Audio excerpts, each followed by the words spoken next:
欢迎收看44岁人生下半场换种活法，富养自己。今天做的是乌发糕和桑葚醪糟。早上起床先喝一杯姜枣糕。有句老话是冬吃萝卜夏吃姜，现在人寒湿体质太多了，主要就是经常吃冰、海鲜、生冷食物，夏天吹空调，冬天都是短裤短靴，身体怎么会没有寒气呢？夏天最重要的2件事情就是养阳和祛湿，从这个胃一直暖到手，暖到脚。里面这些食材要把它吃掉的，不要浪费哦。现在刚好是桑葚新鲜上市的时候，早上让果园送了一点新鲜的桑葚过来，然后今天打算来做一个乌发糕，再来做一个桑葚酒酿，都是我特别喜欢吃的，顺时养生，天时地利。桑葚成熟时是夏季阳气外发的时候，肾阴相对不足，桑葚刚好善滋阴补水，可以养护我们的肾宝宝。对我们的头发呀，还有长时间看手机、看电脑、眼睛酸涩的都很好。让它浸泡个10分钟，再把这个红枣和桂圆一起剪碎。桑葚是偏凉的，桂圆和大枣是偏温的，所以这3个搭配起来，它的寒凉之性就平和了。但是要根据自身的情况，如果是容易口干，就多加点桑葚，少加桂圆和大枣。如果脾胃虚寒，不能吃凉东西的，拿桂圆和大枣就多加一些。把这个洗干净的桑葚打成汁，也有直接去熬桑葚糕的，但是直接熬的话，它的口感相对要粗糙一些，熬的时间要长一点，这样吃起来的话会更加细腻。看花青素含量非常的高。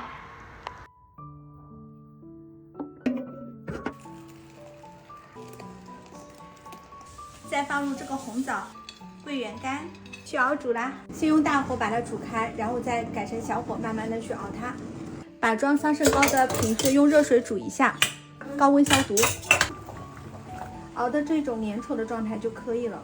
把它趁热装瓶，放冰箱冷藏，可以保存1-2个月。经常熬夜的、精力不够用的、红色的东西不够用的、头发白的早的都可以吃它。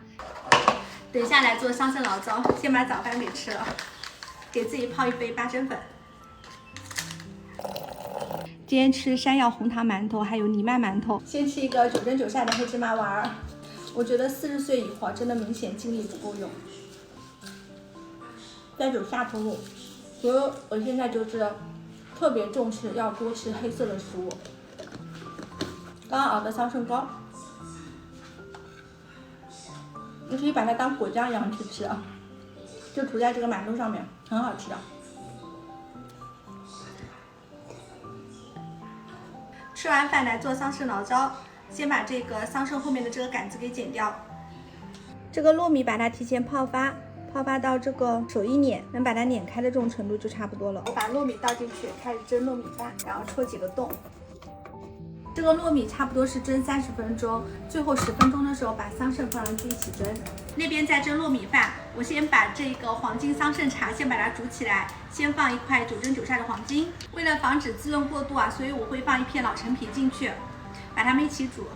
头发一抓一大把的，可以经常煮这个茶来喝。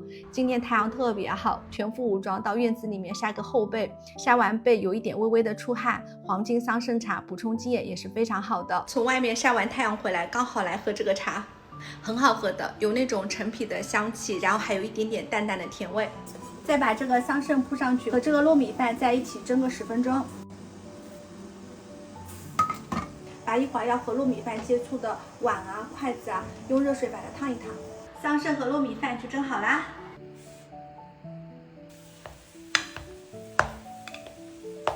糯米也晾凉了，把酒曲加进去，再加300毫升左右的矿泉水，给它换个大碗，整形好，中间挖个洞，可以观察出酒的情况，再里3层外3层的包起来，等着发酵就可以啦。好啦。